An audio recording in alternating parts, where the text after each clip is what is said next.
Right, welcome to the show, Lifessa Lounge, episode 9 with me, Ben, Leon, Josh.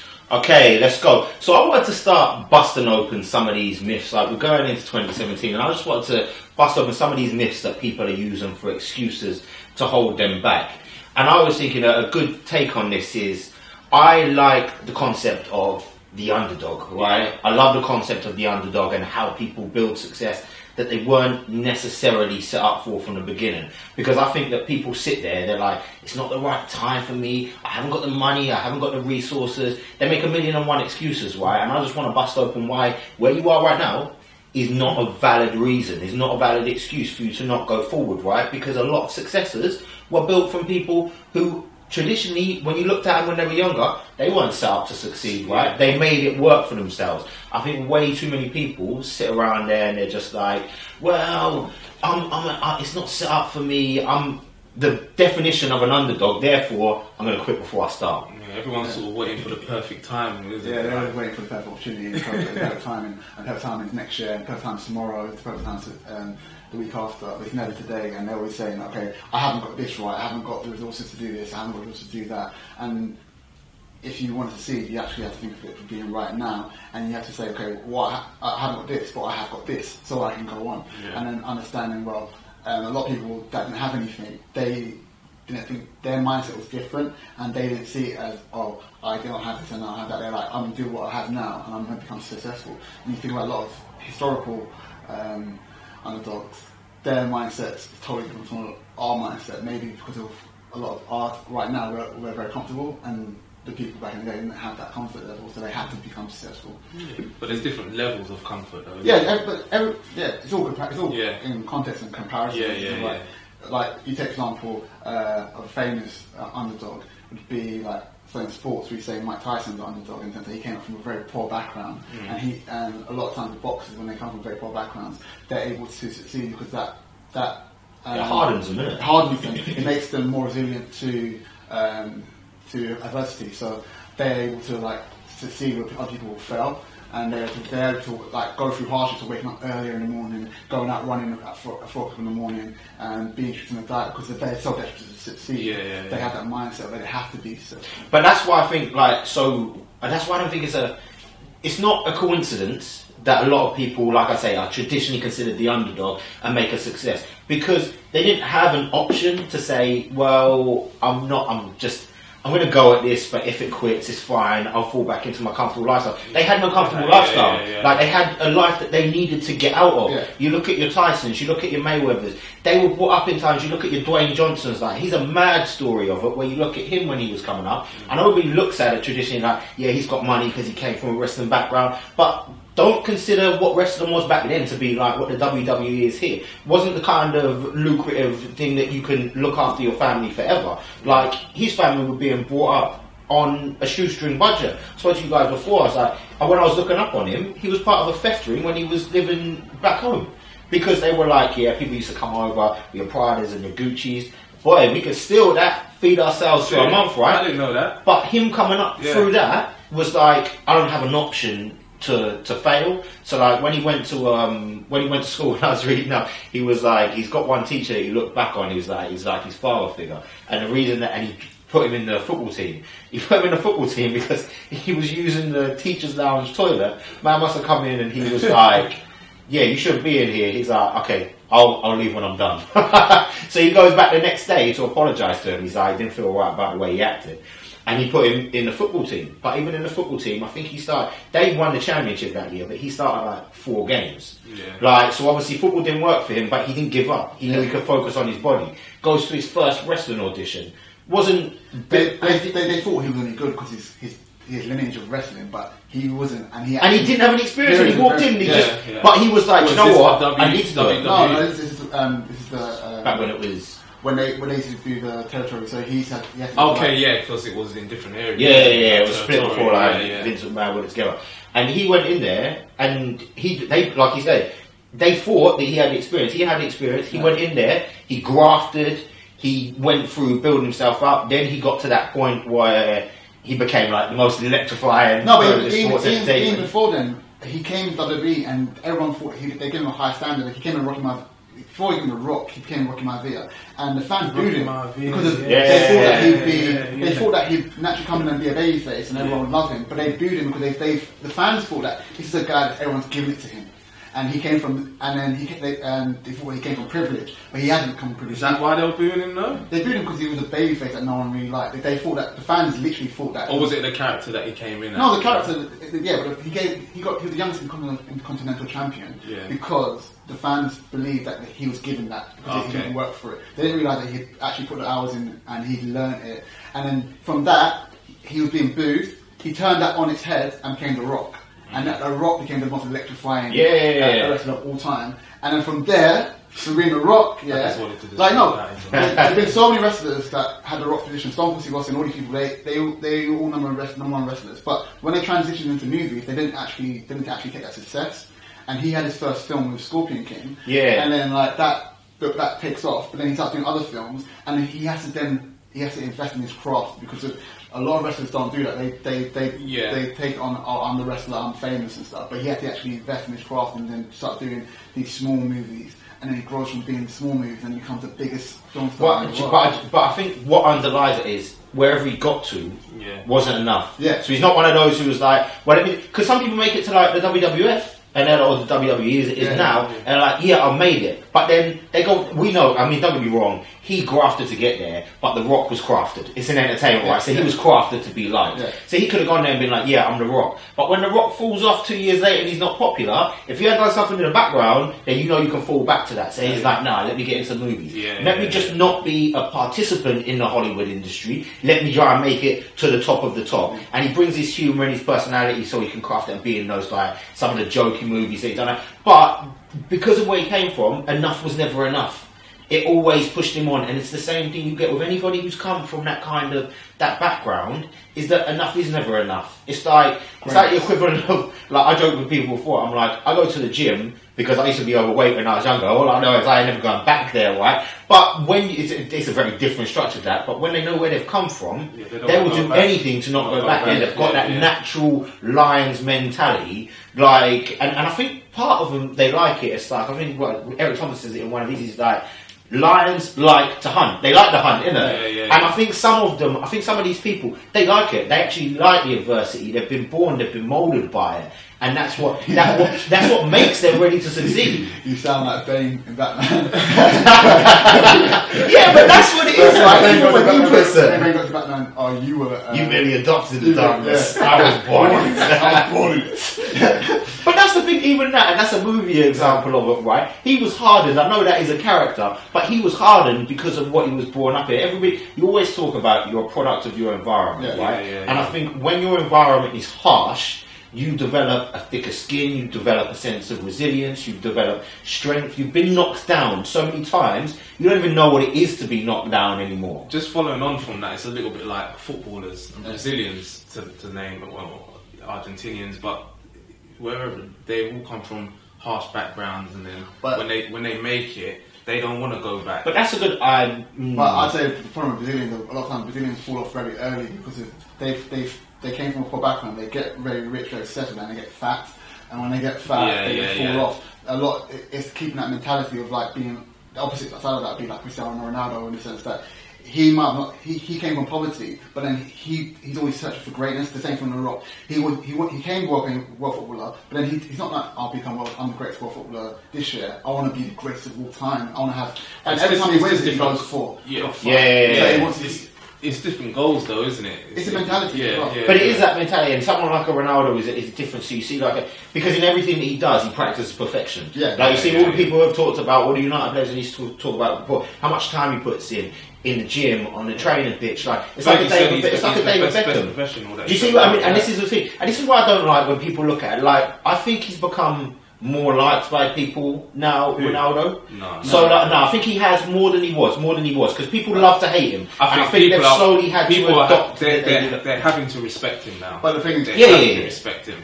But I don't think they even did that before. I think a lot they didn't want to. I think a lot of times when people are trying for perfection or greatness, it makes other people feel uncomfortable.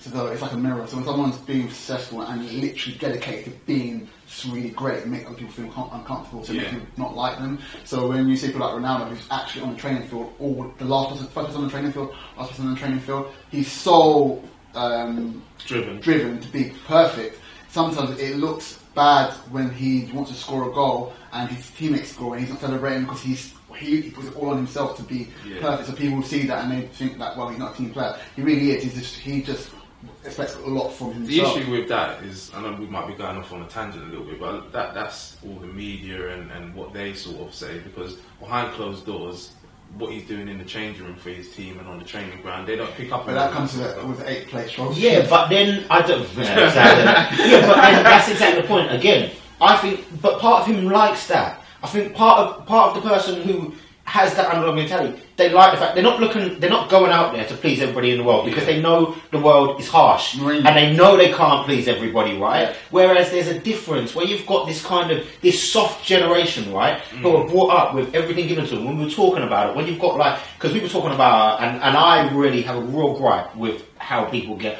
harsh treatment for millennials. I hate it. I can't stand it. Millennials are hard to deal with. You're just branching everybody under the same thing. Yeah. But I would say, so we're very first gen early millennials, right? Yeah. But then you've got the second gen, and I would argue, they're a bit soft, right? Because they're the ones where you turn up to the sports day. All I know is, when I had a sports day, if we lost, I was vexed. And nobody came up to me and they might have come up and they might have gone, bad luck. But I don't know, but now it's second gen, they turn up to you and they're like, right, you came last, here's a trophy, and you got first place looking at it hold on, what's my trophy worth? He's got a trophy for coming last. I remember being in school and we went to the football tournament, I think it was All England, and we got to the final of this 7 or 5 sides, got to the final and we lost. I was literally in tears and everyone was like, you played really well, I didn't care. I wanted to win. Nowadays, you say to kids, it's not about winning, it's about participating. No, life isn't like that. Yes, exactly. Life isn't life. If we tell our kids about participating, they go into the world not wanting to win. They just think, it's be about taking part. And when they don't win, they don't have to take it because the world says to you, you lose, you're a loser. I was at my friend's house not too long ago, and he's got 2 kids, and they do a lot of judo and stuff. And gone in his room and he's got loads of trophies and everything, and then I was just messing around, putting them around around my neck and just walking around like I was 50 Cent or whatever, and then I was like, what's this for? And she was like, I just got a medal just for taking part. Like, they had a lot of winners medals in there and this, and she was just like, I don't care about it. And I was like, and she literally was like, both of them, they were literally like, that means nothing. And it was so good to hear them think like that, because it was like, what do I want a medal for taking part in? I didn't earn it, and I was thinking, you know what? I don't mind that medals for participating. I don't mind that a medal just to say you did it. I don't mind that. But if the medal is the prize, then I disagree with it. Nobody should get them. But the reason I say that is, so I do a lot of the challenges where you go out and do. And don't get me wrong, these are all worthless to me as well. But when I go out and do the runs and the tough ones, they give you a medal for taking part. Yeah. And I understand that in some instances. But for some people, do you get a medal for winning that though? No. So that's what I mean. That's what I mean. They give it to every. So, and I'm cool with that, because for some people, I do understand it's a challenge to even get into these. What I disagree with is when they actually start giving out trophies and when they make it too acceptable to lose. And the problem is because kids go out there and then the harsh truth hits, but they don't get to learn that until a lot of them nowadays, you go up, you finish school, you're told to take the traditional route, go to college, go to university, you might be able to milk another 4 years out of that. So the first hit you get in your face, you're 23. Yeah. You're 23 before you learn the world is a harsh place and you have to start growing up, right? You should have been taught that from early age. Yeah. And you literally have no resilience to it. So when you have the failures of 23 years old and you're like, wow, this is the real world, I don't have to deal with it. What happens? The first thing happens is depression. You get depressed, and then it builds up and it snowballs. We need to stop teaching our kids from an early age. You have to be resilient. If you lose, you're resilient, and you go back and say, okay, you've lost. How can I improve? How can I learn from this? And then build those skills into people so that they get that resilience. Because without resilience, you can't be an underdog and succeed, because of all those setbacks, you'll fall at the first hurdle. Josh, my daughter's 5. Yeah. And we play Connect 4. Yeah. And she'll play with my mum, and my mum will let her win and stuff like this. When I play, I just wipe the floor with her. I do it all the time. And Mum was like, what are you doing? Blah, blah, blah. And I'm just saying, look, she needs to learn that you can't just whip all the time. She needs he's to, like the guy in those videos though, where they're playing with a kid and they're 2 foot there. I am a little bit, but you know what? We was playing over playing a couple of days ago, playing a game, and she lost. And she was just like, she was a bit annoyed, but she's now learning that she can take losing a lot more than what she could before. And I'm like, do you know what? I used to get vexed losing anything. I remember the worst thing because I used to be, when I was young, I used to play like sports and stuff. Like I used to be a gamer, like, but I used to sit in, but I couldn't even take losing on that. I'm talking about.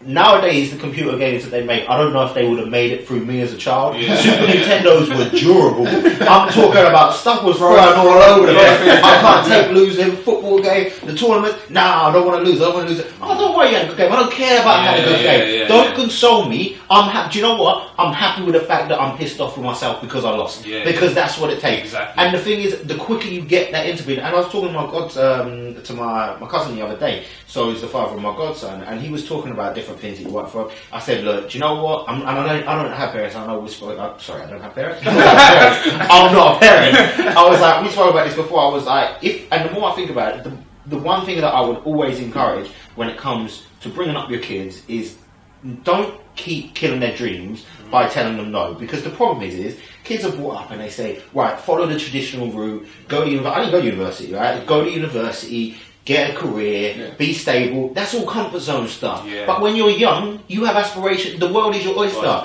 Like you ask a child what they want to be an astronaut. But we tell them no. They want to be a footballer. No, don't follow that because you should be making time for your studies. Pursue it and encourage them to pursue it. And then when they fail, help them through it, but at least get them to go through it. Don't put them in the comfort zone so they can be so you make them so comfortable that they can never experience failure. Because again, as you say, when they go out into the real world, the harsh truth hits. I think you need to appreciate the bitter taste of failure so you can appreciate the sweet taste of success. I literally think that's soundbite. Nice. You need to be able to appreciate the taste of failure because I think my mum, things like a lot of I'm Nigerian. A lot of African parents, they say, "I want my children to be good at science, biology, science, maths, and English," and they don't really care about arts and drama. So when you have kids that say, "Oh, your teacher say your child's a very good talented artist," you're like, "Arts? Who cares about art? I want my child to be a doctor." So then you stifle the child's creativity, and a lot of times, if you give children the ability to push through to their passions, you find that they're more successful in their passion instead of stifling them. And I agree with you. You literally have to let kids be kids because what we get beat out of us is our creativity, our creativity, our innovation, our ability to think freely, and also we also get beat out of us our resilience, and we need to be able to give kids the ability to be more resilient and to craft that idea of being an underdog, or craft the idea of I will fail. We tell kids that if you do this, you'll be successful. But we don't tell kids if you do this, you can fail. But I don't think that we do that. We don't say. People don't say that. They don't turn around. And don't get me wrong, I don't want to discredit university degrees. Like, for some people it works. So if you grow up and you're like, I want to be a lawyer, and that's what you really want to be, then there's no way around it. You have to go through and get these qualifications. Like, if you want to be a doctor, you have to go to uni. I'm cool with that. What I don't like is somebody comes in and children, and when you're younger, you say, and even to a degree when you're older, right? At some point in time, you decide, I don't like. So if you're a child, for instance, and they say, I want to do this. No, you don't want to do that. You want to have this, and then you have safety. They don't say success. They don't encourage success. They encourage safety. You have the life like I had, which was safe and comfortable. You know what it is? That's because parents project their own insecurities onto their children. Well, but they're trying to convince children who live in a new age to live by old ways. Like, that's what it is. Back in the day, you go back 40 years, that's what it used to be about. It used to be that family-orientated culture, right? And it was all about just grow up to have a family, and then you've got everything you want in life. And for some people, I'm cool with that. That works for them. But we live in an age now where it's easier than ever for children to be successful and take a new route rather than the traditional route. You don't need to go to university anymore to make something because the world is your oyster. You have access to the internet via your phone. I was talking to somebody the other day. I've got a wireless keyboard that I've got my iPhone. I don't even need a laptop anymore.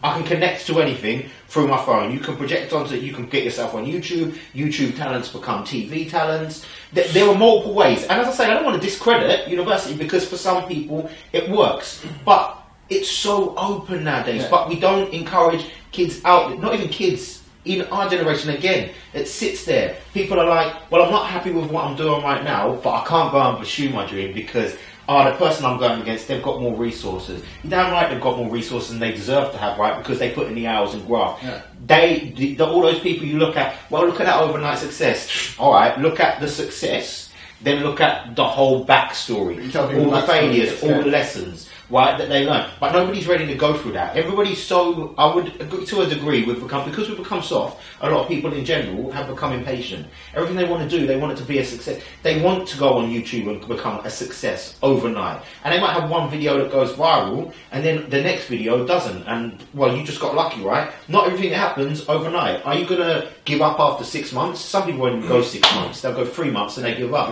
Or are you going to give up after 6 years? We want instant gratification, so we get it nowadays. Like, if you want to find something out, you find it on YouTube. Yeah. Google instantly. If you want something, you watch it instantly. If you want to watch a series, you can just binge watch it and get instant gratification instantly. No one wants the hard grafting. You say that. You tell us, like we said, like that girl on YouTube. She's been. We see that she's got like 193 million views on a video, and we just found out about it. So we're thinking it must be instantaneous. But she's been since she's 4 years old. So she put 5 years into cultivating her audience, building the relationship with the audience, and then getting the views. But what we were saying as well is that's her parents that have driven that, because she was 4 years old on YouTube, just reviewing, talking about toys and everything, and that's the opposite to what we was just saying a second ago about parents that are putting their insecurities in children and sort of stifling them. They were the other way, and open up the world to the opportunities, and it shows what is available to also you. What they've done is install consistency with her. So a lot of times with children will pick something up and put it down. She's probably, in the time of those 5 years, she probably thought, I don't want to do this anymore. But then her parents have coerced or installing her consistency, so she continuously wants to keep on. And she's evolved with the skills so that she's been consistent in those 5 years. These toy companies are sending her toys now too. Yeah, but you'll get that as soon as anything you do it. If you're in fashion, you get people because they want to be advertised. That's it. Yeah. But I think a lot of times we talk about resilience with Underdog. A lot of times with Underdog, they're very consistent.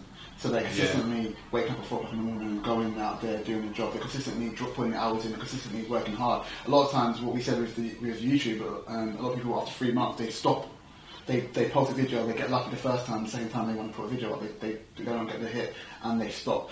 With resiliency, there needs to be consistency where you're consistently putting the effort in. Every day you're showing up. It's not just one day you show up and the next day you think, I can slack back. You have to be consistently putting the effort in and consistently putting the work in. I think we've got too many just naturally given options. I think so when the thing is, people don't force themselves. So yeah, you're not really happy with where you are right now, but you're not ready to go because you're not ready to pursue something else because you're scared, right? And again, you're too scared to fail. In most instances, what's the worst that can happen? Well, wherever you are, you can build up again. Like we want to have everything by the time we're 25. I know, but for some people, we was talking about not wanting to go back. For some people, failing means going back, and they see the worst. They're always looking at the worst case scenario. Yeah, but what's the best case? This is what I'm saying. What's the worst case? But that's because they haven't seen failure before. They've never had to deal with failure. They've walked out, and they might think they've faced hardships, but they've not really faced hardships. You think you're facing a hardship. Imagine them people who were ahead of a company, and they were looking at a company that was going to go bankrupt for millions. Yeah. Like, imagine the stress of that when you're thinking about your industry. You're in a position where pursue your passion, and yes, you might have to fail, but the reason you're not ready to do that is because you haven't failed before. Yeah. But then you're saying that. Then how does someone right now that hasn't experienced failure learn to deal with failure? How does someone that's like... You have to face it. Someone who's not an underdog. Yeah, no, someone that hasn't had, like, we say that people at 23 don't actually face failure until they actually get 23. How does someone that's like our age or someone that's in the early 20s, if they don't face resiliency, how do they go and start facing it? How do they get over that idea? What do you mean? It's the same thing as... If there's a hurdle in front of me, how do I get over it? I jump it. Yeah. If it's 10 foot, how do I get over it? I jump it. If it's 20 foot, I find a way to get over it, right? It's whatever the challenge is in front of you, you will never know how to defeat it unless you face it. Do you think that it would be better, though, if you had those challenges that you faced at an earlier age? Yeah, but it doesn't make it. It would. Well, this is what I'm saying. If you can face them earlier, so in the Underdog stories, they've built up. By the time, it's almost like they have reached mastery in facing challenges. Yeah. So, like, their 10,000 hours, by the age of 21, they've faced 10,000 hours worth of adversity. So it's hard ingrained into them, right? Now, the only way to obviously it would be better if you could have done that at an early age, but you can't change back time for and relive it again, right? But at the same time, that doesn't mean you can sit where you are and say, well, I missed my chance because I should have faced it when I'm earlier. Now I'm in my comfort zone. Let me sit there. No. You've still got, if you're 23, I saw a 22-year-old the other day, I'm like, you make me feel old. But even at my age, I'm 30, right? I've got double life at least left. Heaven, God willing, So it's never too late for you to get started. So it's never an excuse to say, well, I could have learned it earlier, but that's a reason for me not to go. In your response to you, how do you deal with facing a challenge? It's not something that can be taught, right? So if there's a specific challenge in your life, whatever you want to pursue, then people might be able to teach you the way to go at that specific challenge, but how to deal with challenges in general, you only learn once you take them on. The more times you face a challenge, the more you build up your resilience. So instead of shirking away from challenges, it's learning to take them on head on, and go and attack challenges. Well, I think people could make challenges seem more than they are. They make them bigger in their head than when they actually face them. They realise, I spent so much time worrying about this, I should have just done this 2 years ago. Don't think about it, just do it. Just do it, That's the only way that is the only way you can build yourself up. If you've been brought up in a mollycoddled environment and you've never had to deal with failure, the only way you're going to get stronger with that is by facing a challenge and dealing with the failure. You can't sit around and say, well, I'm just going to sit in my room and will myself strong. Like, it doesn't work like that. You can listen to all the motivational videos in the world. Until you get smacked in the face and knocked down, you won't know how much strength you've got to push yourself back up again. So that's that saying, like that generic soundbite we say, you can never achieve anything in your comfort zone. So until you actually jump out of your comfort zone and jump over the cliff, then you'll see how far you can fly before you hit the ground. But that's what we Underdog and anybody who gets started, like the best entrepreneurs out there, they're comfortable in their uncomfortable zone. So they've stepped out of their comfort zone so much that the area of discomfort, the area of chaos, the area of adversity is where they've found a home in comfort. You send them back to what is traditionally comfort, they're sitting around twiddling their thumbs like, hold on, this is a bit quiet, I don't really know what to do. Because they're not used to it, and they've built up that ability and that resilience to say, I can dive into an area of uncertainty, and if I fail, if I face a challenge, I know that whatever life hits at me, I can get back up and take it on again. That's why you get people like Elon Musk, that they become successful, they build like a PayPal and they go, what's the next challenge? But it's not enough. What's the next challenge? What's the next challenge? Tesla. Oh, what's the next challenge? The moon. Mars. That's the next challenge. PayPal. You put on PayPal when the internet is just coming up and everybody's used to paying with cash. We're still paying with checks. What's his name? Say that again. Elon Musk. Okay. He's Tesla. And everybody's paying with checks still, and he brings that out, and then he goes, okay, now what can I? And he doesn't even just choose an industry where he's become like, he creates it. Oh, I'm going to go to the moon. I'm going to work on space exploration. Like he'd gone into somebody and said that after PayPal. The amount of times they must have looked at him and gone, you're nuts. But he chucked everything out of that and look at what he's done for it. Because he's ready every time they start. Oftentimes, when they start, they don't even just start a new business. They flip into a new industry to almost put themselves at the bottom again. I think I was looking at Grant Cardone he was like, they asked him the question, he was like, if you lost your millions because you build it up again, he's like, I have no doubt. Because it's like, it's not a secret to success. There are no secrets to success. But they've figured out that they know how to take it on. They know all they need is an idea. They've got the work ethic. They're resourceful enough. And they can face the adversity on the way in a kind of agile manner where I know how to take it on. And that, which means they know, you take all my money out, I know how I made that money, so I can do that again. And that's it's almost like a rinse and repeat. It's like a success factory that they create. Do you think that what do you call it? That you can be an underdog and still be born into like money or whatever? I think it's to do with your environment. So it comes very much back to how you brought up. Some parents bring themselves up and they're like, we've got money, so we're going to make sure that our kids have always got money. So they never have to work for themselves. And they will have a good life because they're in money, but they will never get to experience some of the satisfaction in life that comes from the hard work and graft and the results out of the back of it. You'll get other parents who'll be like, do you know what? I've got 50 million in the bank. but you're going to start from scratch. Because they know what it takes to be successful in the long term. So that exactly. So you've got Bill Gates, who turns around and says, "Nah, you're not getting everything. You're going to work off your own back." Yeah. It might come to it that when he passes away, he's going to leave them something. Right? But as far as he's made it out to him, you don't get nothing. You will learn to start from scratch. But could you argue that for somebody who doesn't have that safety blanket, they're always worrying about falling and becoming bankrupt or whatever, that sort of stuff. But if you come from money, even though your dad is saying you're going to start from the bottom, you always know in the back of your mind, you know what, if hits the fan, my parents are going to help me out. It's about mindset.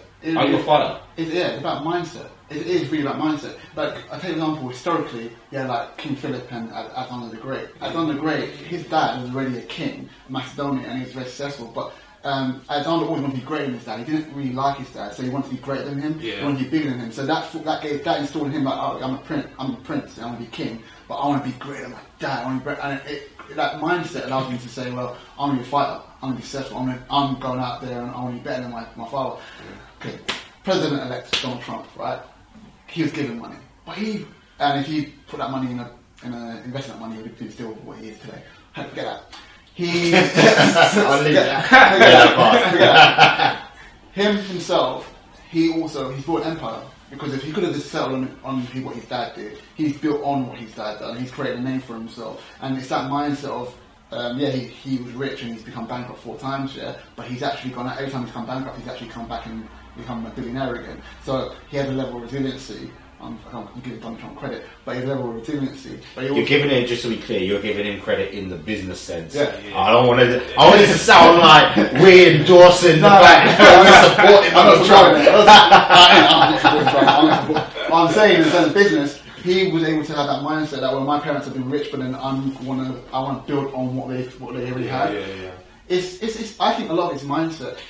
But I think it comes back to, as I said earlier, that hunters like to hunt. Yeah. They don't like to pick up their game. Yeah. They don't want that. They want to hunt the game. And this is why I feel like they've become so accustomed to it. People who have come from a tough background, that they like the successes, but they never stop.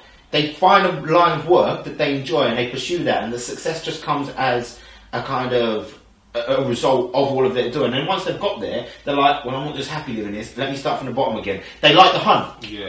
And that's the difference. How many people are nowadays out there like the hunt? How many people like facing the troubles? How many people like putting in the graft and the hard work and the hours? The answer is not many, because it means you can't come back home every night and watch The Walking Dead.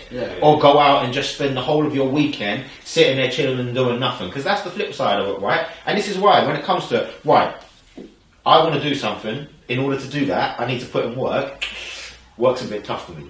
Forget about dealing with a failure. You can't even be able to put in the work. Yeah. And this is, like I say, because we've been brought up in almost a time where it's become a bit too easy to be soft, to be able to just say, well, I can just comfortably live. Somebody will look after me. Benefits will look after me. I'll find a nice job. I'll settle down with a missus. We'll have a joint income. And do you know? And again, I'm cool with it. If that's your life, if you wanted to have a life where you've got a comfort zone, you've got your family at home, that's good, because if you're enjoying life, you're winning at life, right? Mm-hmm. But there are people out there who are not enjoying life and are not where they want to be, but they're not ready to pursue anything. Yeah. And I think, again, if you didn't come out of hardships, then there's no given point in time where you can't jump into the fire. Yeah. But you need to understand that at this moment in time, that shouldn't be an excuse to hold you back. I just don't understand why people are like, well, I want to do something, but I don't have this, that, and the other.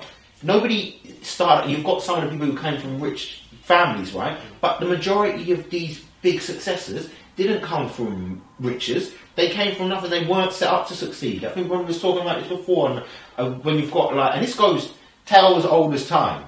Like Thomas Edison started school. I can't remember who I was talking to about it, but I'm like, Thomas Edison got kicked out of school. He got taken out of school by his parents on the advice of the teacher because they thought he was stupid. And then he couldn't get a job because he couldn't hold a job. So all he did is he sat at home and tinkered. And when you look at the immense scale of it, he failed over 1,000 times before he succeeded, right? 1,000 times. How many people are ready to fail once? Or then 10 times before they pack it in and say, I'm not ready to do this? Failure became such an a habit to him that he just kept doing it until he succeeded. And that's what we don't like. We can't build a habit because there's this kind of thing out there that in society, well, if I fail, then people will look down on me. Do you know what? If you fail, forget what other people think. Let them live in their comfort zone and be prepared to believe in yourself. A lot of times when we fail, there's a stigma around it. It's a stigma. It's not us, we feel it, it's the stigma around it. When people that take risks, people don't like people taking risks because when they fail, then people go, why did you take a risk for? You should have been safe. You should have been secure. Why did you bother doing that for? They don't really see. And they look like they're looking down on you. Look down on you. Why did you do this? Why did you leave your job? You should have known that was going to happen. Yeah, you should. Yeah, but I'd rather fail for 10, 15, 20 years and then become wildly successful after that than live in a comfort zone of a life that's not even a life. You don't really do anything. People they grow up, they go to university, they get a comfortable job, they go on holiday every year. Like, you're living, but you're more kind of existing as well, rather than actually making something. I think that would also relate to the sort of group of friends that you're with as well. Because if you're in a group of friends where everybody's safe, and then you're the one who tried something and then failed, but I said before, a group of friends are going to be looking at you. When people that try to be great, it's like a mirror to people that are comfortable.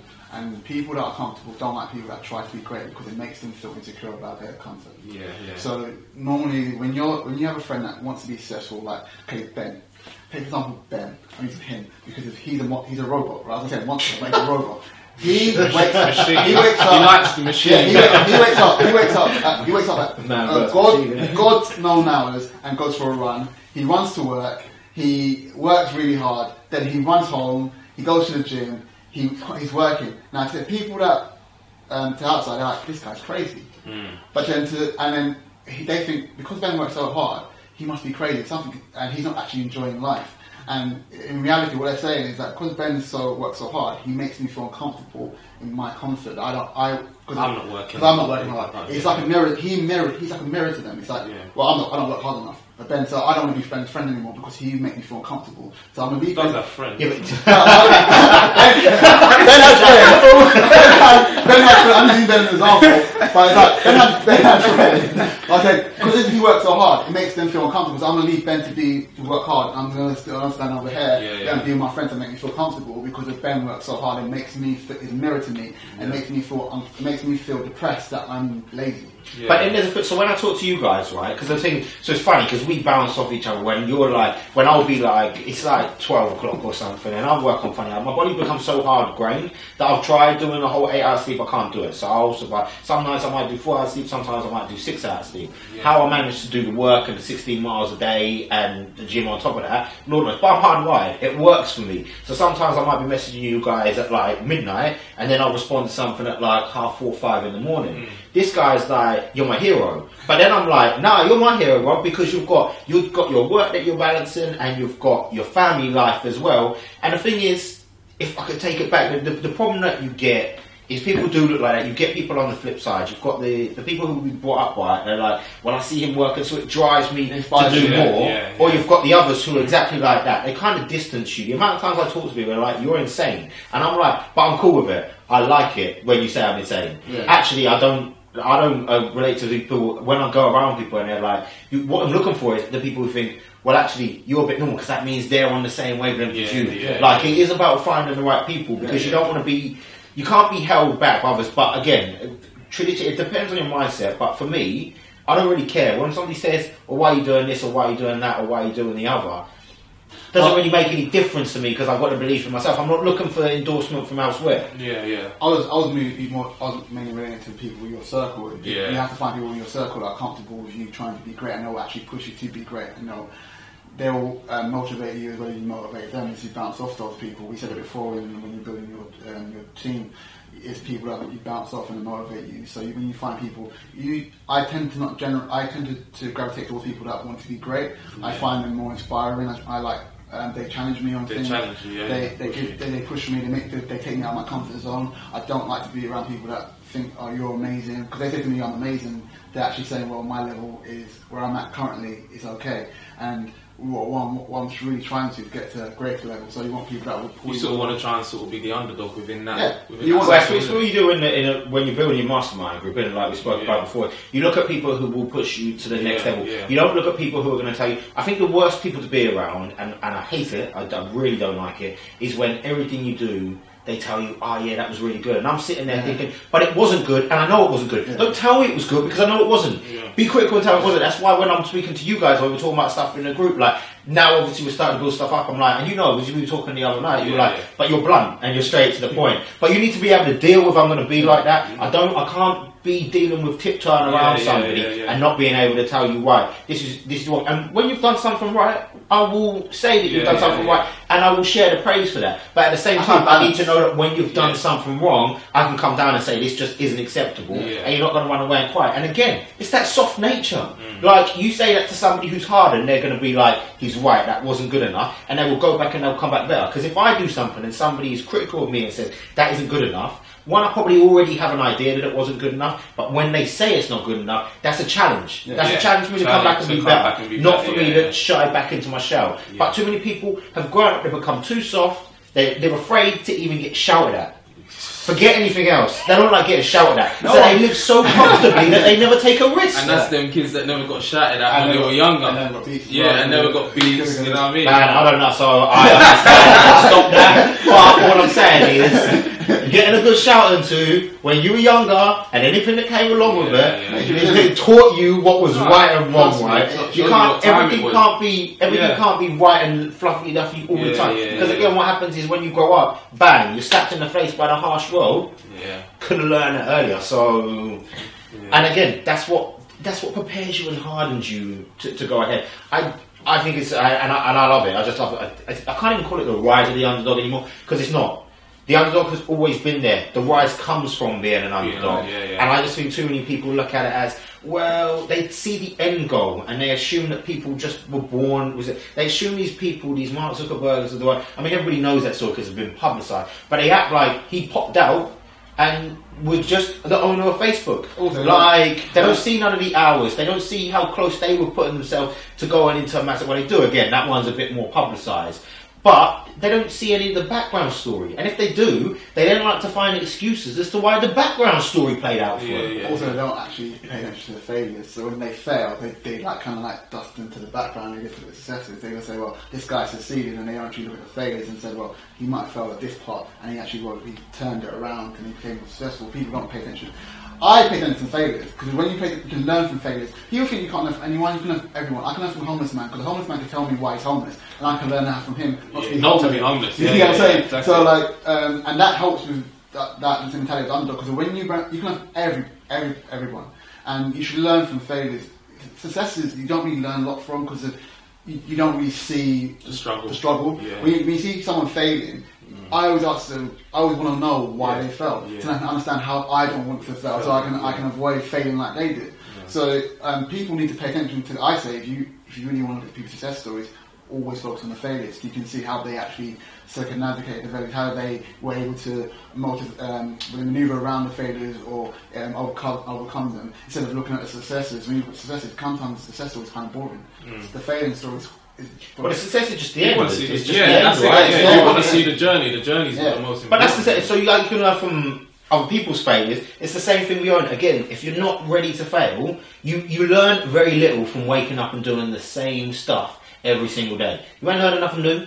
Like, you might set out to, you might go and have interactions with people. You might learn a nice piece of useless knowledge that will come in well for the pub quiz. But you ain't really learning nothing new, right? It's when you face a failure that you start to learn, right, here's a failure, I've faced the challenge, I fell on my face, now I'm back up, how do I work my way around this challenge? I've got no choice but to learn now. Because it's the only way around it. You learn about yourself as well. How far can I be pushed? How far can I push myself? Right, can I step out of my comfort zone? Or can I triple jump the hell out of it and my comfort zone is so far away that I can't even see it anymore? And I'm like, actually, I'm comfortable being uncomfortable. But you don't know any of that until you push yourself. And it takes going through these experiences to make it to the top of the top. And I don't care whether you are a CEO in a business that's already established, or you're building your own business to make it a success. You cannot get to the top and have the traits and characteristics it takes unless you have faced a degree of failures along your way. Unless you have faced adversity. The people who make it to CEO might have started cleaning out the toilets or filing the files in a file, like, or whatever it was. If they're in fashion, they probably started by the person just coming out to bring the clothes. They've faced the hard graft all the way through, and then they've made it. You get very rare successes that happen almost without anybody facing adversity. Like, you will get people who come from a rich background and they might do stuff on YouTube, for example, and they've had to build it over time, but they haven't really faced adversity. But you put them against somebody who's had to come up from adversity. So let's say they come up in a low class background, their parents didn't have much money, they couldn't go to university, they could barely get to school. Like, you've got like an Eric Thomas story where he dropped out of high school, like he had to do his GED late, he jumped between houses, he got kicked out of his mum's house. All of this, they harden. Do you see what I mean? But they harden people. So you put them, you take the person who's come from success and they've built something, and you take this person who's come hardened from adversity, you're like waging a pit bull against a chihuahua. This one's dead in the water, like done. But that's like Eastern Europeans and Brits. You said that same thing. It's like Eastern Europeans, they work harder. They're not afraid to go and be a But that's when we were talking about to Brilliant Ages a couple of weeks ago, and he was talking about how much drive immigrants have got. So if you're a legal immigrant, you've had to jump through a whole load of hoops. So when you touch down in the States, and it's the equivalent of if you've done it and you're coming into the UK, when you touch down, you're grateful for being here. And because of that, you go in and you work at anything. And if you have to start from the bottom to get to the top, you will. If it's starting a new business, they put in a hustle, right, let me get one corner shop, or let me get one food store. Like, they'll come over and they'll get a kebab shop, or they get a chicken shop. But then they build that from 1 to 2 to 3 to 4 to 5. They build it up because they don't want to go back to where they came from. Then you've got the ones who are illegal immigrants. They've had to jump through they've had to take risks, do things that in your lifetime you would not even imagine, right? Because they know they cannot go back to where they are. So when it comes to touching down and then starting out going to work, like, and starting up new businesses and building up a chain of franchises, they're built in because there's no option. There's no option to fail. Like, they don't have access to all of the options that if you come from a more comfortable background you have.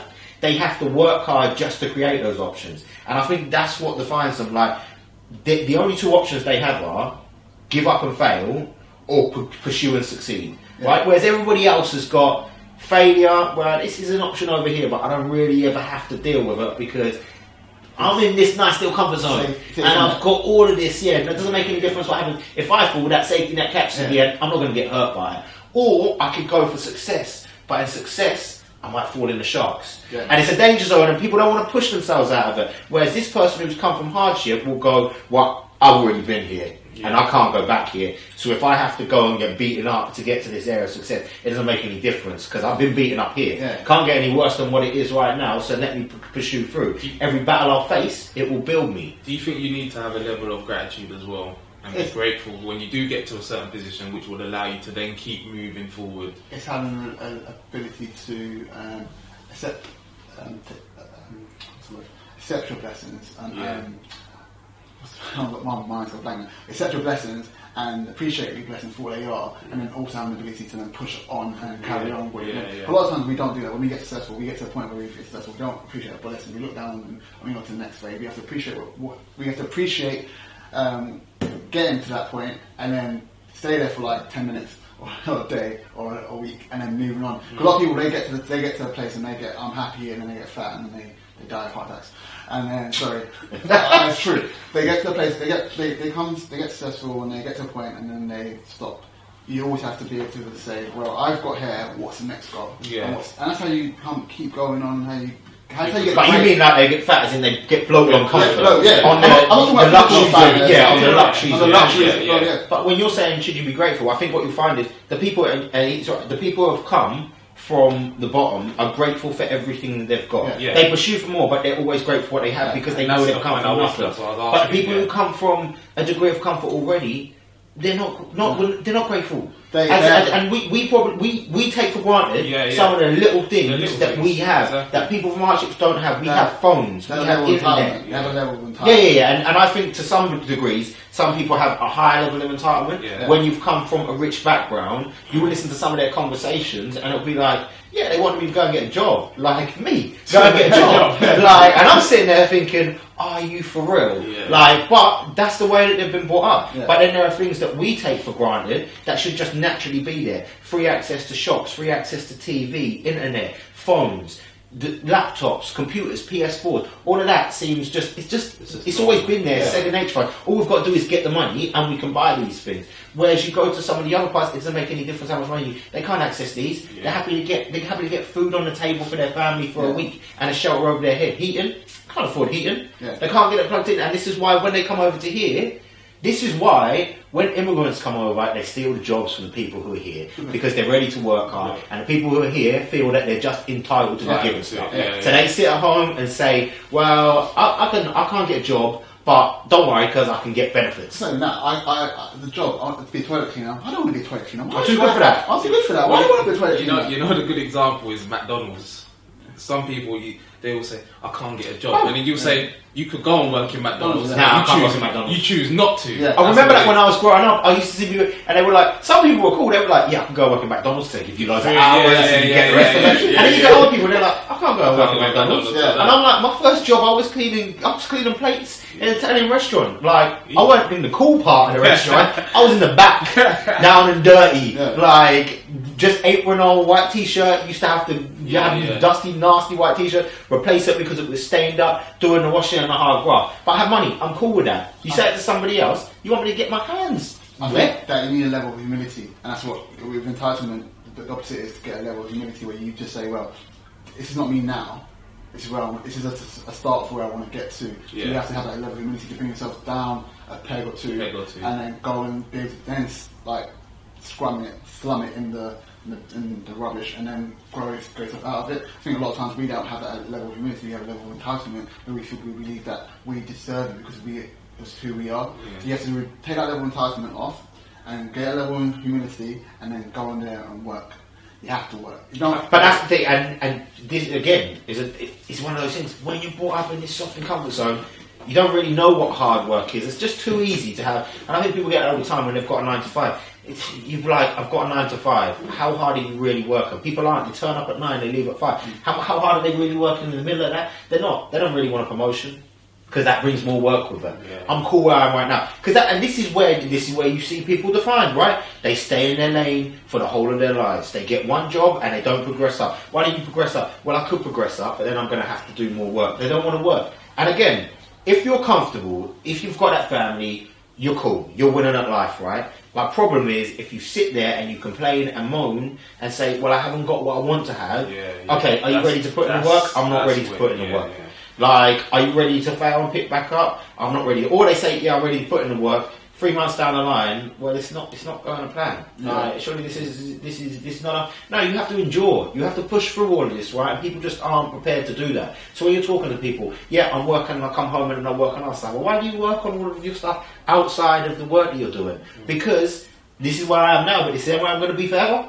And I'm working, and again, a lot of this stuff for me, if you choose to work on something you're passionate about, when I talk to them, I'm like, doesn't feel quite like work to me. You take me away from it, I get withdrawal symptoms. Like, I need to get back to it. Not because it's work for me, because it's something I'm choosing to do. Why do you do it outside? Because I have ambitions for more in life.